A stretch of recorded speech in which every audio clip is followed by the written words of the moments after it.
Nouvelle vidéo, aujourd'hui on va s'attaquer à une catégorie qui sort un peu des sentiers battus puisqu'on va parler de la légende car. Une légende car, c'est une petite auto de course au look de hot rod américain des années 30, mais à l'échelle 5/8. Dites-moi ce que vous en pensez en commentaire, mais moi personnellement j'adore le look de ces machines. Peut-être que vous en avez déjà entendu parler, peut-être pas du tout, mais en tout cas c'est des autos qui roulent en compétition depuis plus de 30 ans. Et ça roule partout dans le monde, puisqu'il y a eu des courses organisées sur 6 continents différents et dans plus de 30 pays. D'ailleurs, l'usine US Legend Cars International de Harrisburg, en Caroline du Nord, a annoncé en avril de cette année avoir produit plus de 8000 Legend Cars depuis 1992. C'est plus que le nombre de Porsche Cup en circulation. C'est juste énorme et c'est l'une des voitures de course les plus fabriquées au monde. À la base, les Legend Cars ont été créés aux USA pour démocratiser la course automobile. L'idée, c'était de proposer une vraie voiture de compétition, performante, amusante et surtout abordable. Pour vous donner un peu plus de contexte, au début des années 90, aux États-Unis, la NASCAR était déjà immense et attirait énormément de jeunes pilotes. Accéder à ce niveau de compétition coûtait une fortune, même à l'époque. Alors, deux personnages se sont dit qu'il fallait créer un format plus simple et moins cher. Bretton Smith, qui possédait plusieurs circuits américains, et Humpy Wheeler, le président du Charlotte Motor Speedway. Leur objectif était le suivant: faire une voiture de course qui coûte moins cher qu'un bass boat neuf. Un bass boat, c'est une sorte de barque de pêche motorisée qui est censée rentrer dans la benne d'un pick-up. Il fallait donc construire une voiture simple, accessible et facile à transporter. Pour concevoir le premier prototype, ils ont fait appel à Elliott Forbes Robinson, un pilote-développeur très connu aux États-Unis. La toute première Legend Car est sortie en 1992 et a tourné pour la première fois sur le circuit ovale de Charlotte. Le succès a été quasi immédiat. Un look génial, un moteur de moto, des coups maîtrisés et des courses spectaculaires. En Europe, la discipline est arrivée un peu plus tard, mais elle s'est rapidement développée en France, en Belgique, au Royaume-Uni, en Italie et même dans les pays nordiques où ils sont vraiment très fans du format. La recette est toujours la même. Sous une carrosserie en polyester inspirée des hot rods américains d'avant-guerre, la Legend Car cache un châssis tubulaire et une mécanique de moto moderne. Ces voitures sont fabriquées à l'échelle 5/8 et existent en plusieurs silhouettes, directement empruntées au modèle américain des années 30 et 40, comme les Ford, Chevrolet et Dodge. Mais vraiment, quand vous voyez une Legend Car passer, impossible de la confondre avec autre chose. C'est unique comme auto. Dans l'esprit, ça pourrait quand même faire penser au Midget 1300, les premières générations de Midget. Bien sûr, comme je l'ai dit précédemment, les voitures sont plus compactes que les voitures dont elles reprennent l'esthétique. On est sur des carrosseries au 5/8. Sous ces formes vintage, par contre, c'est ultra moderne. Le châssis est un châssis tubulaire, la mécanique vient d'une moto Yamaha, la boîte est une boîte séquentielle à 6 vitesses avec marche arrière, et tout est fait pour que ce soit simple à entretenir et costaud. Au niveau du moteur, ça a évolué au fil du temps. Pendant très longtemps, les autos étaient équipées d'un gros 4 cylindres Yamaha XJR à carbu de 1251 cm3. C'est un moteur qui est solide comme un roc, mais un peu ancien. En 2018-2019, ils ont introduit le 3 cylindres CP3 de 847 cm3 de la Yamaha MT-09 avec une injection électronique. Et depuis 2025, la version la plus récente, qu'on appelle la MT-09R Evolution, a encore gagné en cylindrée, passant à 889 cm3. Quelle que soit la version, la puissance est plafonnée à environ 140 chevaux grâce à un boîtier électronique scellé. Alors oui, ça peut paraître peu, mais avec un poids de seulement 480 kg à vide, ça donne un rapport poids-puissance autour de 3,5 kg par cheval. Et puis ça prend des tours à n'en plus finir, environ 11 500 tours. Résultat, un 0 à 100 en 3 secondes 5 et plus de 200 km/h en vitesse de pointe avec de l'aspiration. Mais la vraie particularité d'une Legend Car, c'est la manière dont ça se pilote. Il n'y a pas de différentiel. Le pont arrière est rigide, comme sur les midgets par exemple. Ça veut dire que les deux roues arrière tournent exactement à la même vitesse. Donc si vous entrez en virage comme avec une propulsion classique, la voiture sous-vire et vous expédie vers l'extérieur. Il faut apprendre à la faire pivoter en relâchant légèrement l'accélérateur pour délester l'arrière, puis remettre progressivement les gaz. En fait, c'est exactement comme un gros kart, mais avec 140 chevaux sous le pied droit. Donc pas d'ABS, pas d'anti-patinage et globalement aucune aide électronique. À une époque où les autos récentes sont de plus en plus assistées, je trouve ça cool. Et si vous faites n'importe quoi, la voiture part en glisse.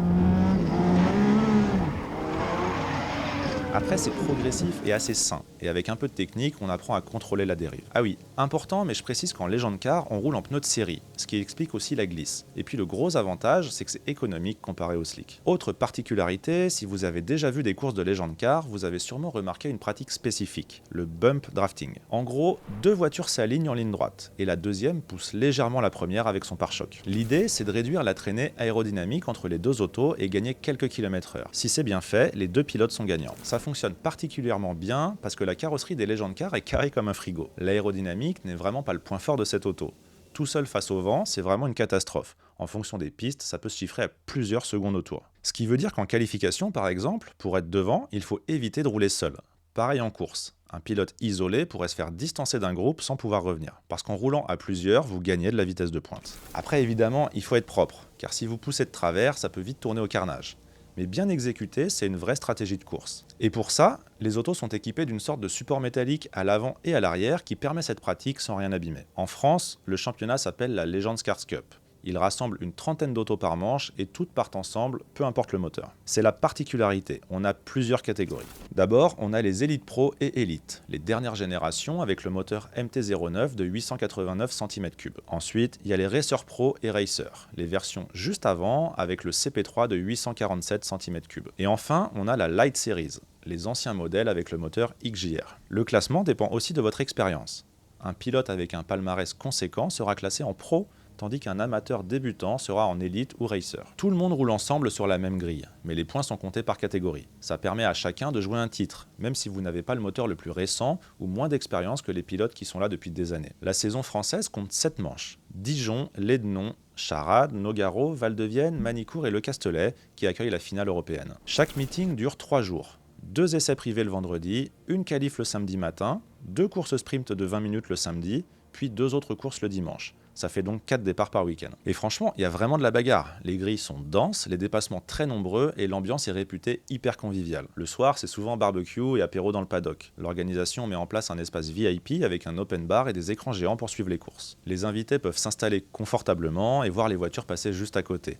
C'est quand même cool pour emmener la famille ou les sponsors par exemple. C'est aussi une discipline qui attire des pilotes connus et qui travaillent sur son image. Récemment, des créateurs de contenu sont venus s'essayer au volant. Je pense à Romain Monti, qui est également pilote professionnel et qui est venu faire une pige et a même signé un podium dès sa première course. Étienne Moustache, plus d'1 million d'abonnés sur les réseaux, a roulé à Dijon en 2025. Même l'acteur Alban Lenoir s'y est mis, ou encore Erwan, appelé The Glove Driver. Je sais que certains ne sont pas forcément fans de ces initiatives, mais ça permet pourtant de mettre en avant les sports auto auprès d'un public plus large. Allez voir les vidéos de ces créateurs et vous verrez dans les commentaires qu'énormément de monde découvre la discipline et semble apprécier. Et ça, c'est une bonne chose pour les sports auto en général. Maintenant, comme toujours sur cette chaîne, je suis obligé de vous parler des budgets. Une Legend Car neuve, kit de base, c'est environ 27 000 € hors taxe. Avec toutes les options, shifter, acquisition de données, kit radio, peinture, on arrive à 39 000 € hors taxe montée. Ça peut paraître conséquent, mais comparé à une midget 2 litres ou une Clio Cup neuve, c'est franchement imbattable. Mais attendez, parce que ce qui est fou, c'est de se dire qu'aux États-Unis, ça ne coûte presque rien. Ça se vend 17 500 $, soit environ 16 000 € neuf. Mais nous, en France, on paye l'importation, les taxes, donc ça fait vite exploser le prix final. Mais là-bas, c'est vraiment pas cher et hyper développé. D'ailleurs, les gamins, ils roulent à partir de 10 ans, c'est un truc de fou. Pour info, en France, il faut attendre d'avoir 16 ans pour pouvoir prendre la licence qui permet de rouler. Si vous préférez la location, un meeting complet, clé en main, coûte entre 5 et 6 000 € hors taxe. Vous arrivez avec votre équipement et votre licence et l'équipe gère tout. Et si vous partagez le volant à 2 pilotes, ça descend autour de 3 000 € chacun. Vous pouvez aller voir sur mon site gotothegrid.com, j'ai vu passer des annonces de teams qui proposent des volants. En fait, la Legend Car, c'est une super porte d'entrée pour apprendre à piloter une propulsion sans aide. La voiture est vivante, exigeante, mais hyper saine. Et c'est exactement ça qui séduit. Il n'y a pas besoin de dépenser 100 000 € par an pour se faire plaisir et progresser. En plus, le marché de l'occasion est hyper dynamique. Entre 10 et 15 000 €, on trouve des modèles équipés du XJR prêts à rouler. Avec 17 à 25 000 €, vous pouvez acheter une version récente en CP3 bien entretenue. Et grâce à leur conception modulaire, beaucoup d'évolutions peuvent se monter sur un châssis plus ancien. Pour ceux qui rêvent d'aller plus loin, il y a même une finale mondiale qui rassemble les meilleurs pilotes de la planète. Ça se déroule malheureusement souvent aux États-Unis, donc c'est pas la porte à côté pour nous. Une dernière chose que j'ai oublié de dire, mais en France on roule sur des circuits automobiles ou circuits routiers. Mais ailleurs, comme aux USA, ça roule aussi sur ovale, que ce soit sur asphalte mais aussi sur terre. C'est même hyper répandu là-bas. Ça roule aussi sur glace, comme en Italie ou en Russie. En fait, c'est une auto hyper polyvalente. En résumé, la Legend Car, c'est une success story planétaire. Un format simple et relativement accessible, même si je suis pas très à l'aise avec le terme, car ça coûte toujours beaucoup trop d'argent, mais pour du sport auto, c'est considéré comme accessible. Et c'est probablement une des rares catégories où un amateur peut courir contre un pilote professionnel, se battre roue contre roue et finir la course avec un sourire jusqu'aux oreilles. Si vous voulez plus d'infos ou voir des annonces de Legend Cars d'occasion, je vous mets des liens en description. N'hésitez pas à me dire en commentaire ce que vous pensez de cette discipline, si vous avez déjà roulé dedans ou si vous auriez envie de tenter l'expérience. Et si vous aimez ce genre de vidéo, un petit like et un abonnement, ça fait super plaisir et ça me motive énormément de continuer à partager de nouveaux sujets. Et moi je vous dis à la semaine prochaine pour une nouvelle vidéo.